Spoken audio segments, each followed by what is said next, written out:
हमारी आपसे विनती है कि इस एपिसोड को लाइक करके यूट्यूब चैनल को फ्री में सब्सक्राइब कीजिए और नोटिफिकेशन बेल पर प्रेस करके पाइए सबसे पहले अपडेट। समाचार के खास प्रोग्राम वतन के मुद्दे में आज हमारे साथ बातचीत के लिए मौजूद हैं मशहूर समाजवादी नेता, समाजसेवी, लेखक, राइटर वसीम गादी साहब। गादी साहब, आपका इस्तकबाल है। जी शुक्रिया। गादी साहब, हज सब्सिडी को लेकर के आपने पिछले दिनों किसी एक प्रोग्राम में मुख्तार अब्बास नकवी से मुलाकात की थी और उसके बाद आपने ये आरोप लगाया था कि कहीं ना कहीं पीटीओस के थ्रू जो लोग जा रहे हैं उसमें बहुत बड़ा करप्शन हो रहा है और मिनिस्टर खुद शामिल हैं।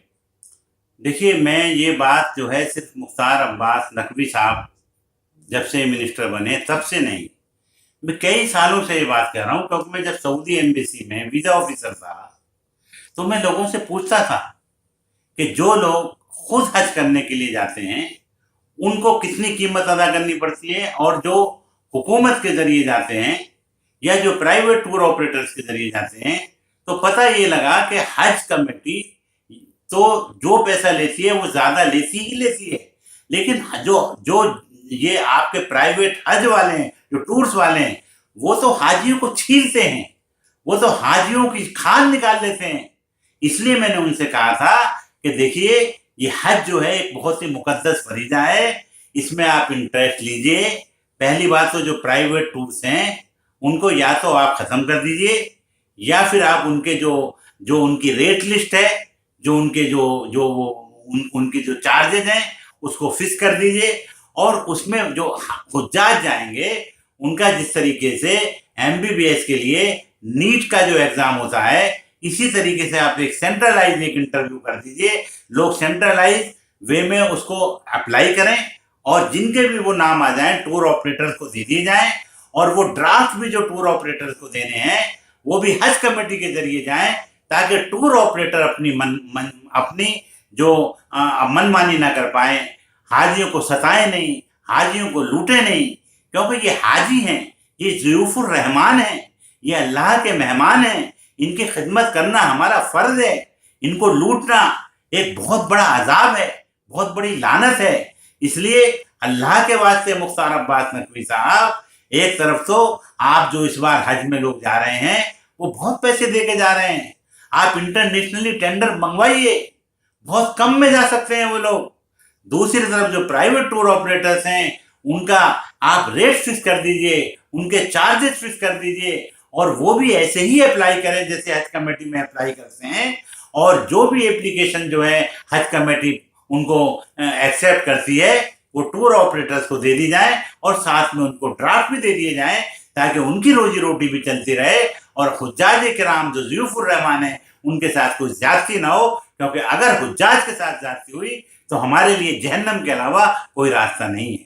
तो क्या आप मानते हैं कि पीटीओ के नाम पर जो घोटाला हो रहा है उसमें इससे पहले के मंत्री भी शामिल रहे और ये मंत्री भी शामिल है? नहीं, देखिए, ऐसा है कि जो भी हज कमेटी का मिनिस्टर होता है या जो उसके जिम्मेदारान होते हैं, उनकी जब तक वो शामिल नहीं होंगे स्कैंडल में, वो उस स्कैम में शामिल नहीं होंगे, तो मैं, मेरे जैसा अगर ईमानदार आदमी होगा तो मैं 24 घंटे में खत्म कर दूंगा। आप क्यों नहीं खत्म कर रहे हैं? आपका क्या इंटरेस्ट है? आप पहली बात तो हज कमेटी को आप खत्म क्यों नहीं कर देते हैं?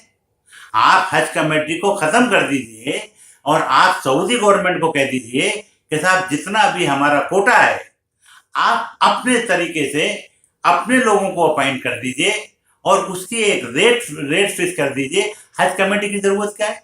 सारा काम तो सऊदी गवर्नमेंट को करना पड़ता है। आप मक्के में लोग रहते हैं, मदीने में लोग रहते हैं, मुजदलफा में रहते हैं, मिना में रहते हैं, कुर्बानी करते हैं, और यहाँ तक कि जद्दा एयरपोर्ट सिर्फ जो है आपका दिल्ली या बॉम्बे से एयरपोर्ट तक जाने का जो काम है वो हिंदुस्तानी गवर्नमेंट का है। जद्दा से लेके और वापिस आने तक का जब सारा काम सऊदी गवर्नमेंट को करना है तो पहली बात तो हज कमेटी की जरूरत ही नहीं है।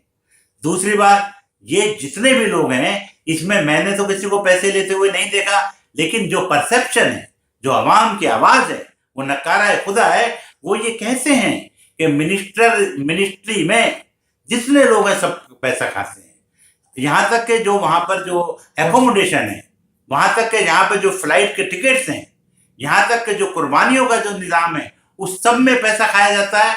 और कुछ के मेरे पास प्रूफ भी हैं। पिछले साल बैगेज में भी खबरें आई थी घोटाले की। हर चीज में घोटाला है।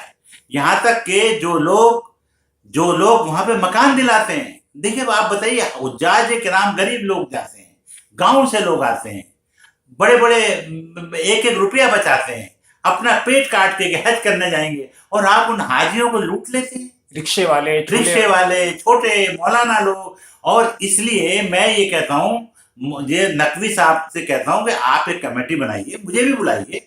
मैं सऊदी एम्बेसी में 15 साल रहा हूँ, मुझे सऊदी गवर्नमेंट के काम का तजर्बा है। मैं आपको सही बात बताऊंगा, और कुछ बात आपको ऑफ द रिकॉर्ड बताऊंगा कि किस तरीके से लोग पैसा खाते हैं, किस तरीके से वहां पर इंडियन एम्बेसी के लोग पैसा खाते हैं, किस तरीके से आपकी हुकूमत के लोग पैसा खाते हैं, किस तरीके से प्राइवेट ऑपरेटर जो है वो पैसा खाते हैं। क्या हम अपने पेटों में आग भर रहे हैं? हम हुज्जाज को भी लूट रहे हैं, हम डॉक्टर, फिर हम शिकायत क्यों करते हैं लोगों से, फिर हम नेताओं की क्यों शिकायत करते हैं, फिर हम डॉक्टरों की क्यों शिकायत करते हैं? जब हमें मौका मिलता है तो हम भी तो लूटते हैं। इसलिए नकवी साहब से मैं कहना चाहता हूं, और एक वार्निंग भी देना चाहता हूं कि आप बराए करम अल्लाह के लिए इस निजाम को ठीक कर दीजिए। इस बार जो हाजी जाए उसको 1.5 लाख रुपए से ज्यादा ना देना पड़े, और वो बहुत ही अच्छे तरीके से हज करके 1.5 लाख रुपए के अंदर अंदर आ जाए, तो ही हो सकता है कि आपके गुनाहों की तलाफी हो जाए। वरना आपकी तो आपको पता है कि हम तो आपको मुसलमान मानते ही नहीं है, और आपका अंजाम क्या होगा, आपका हश्र क्या होगा, वो तो अल्लाह ही बेहतर जानता है।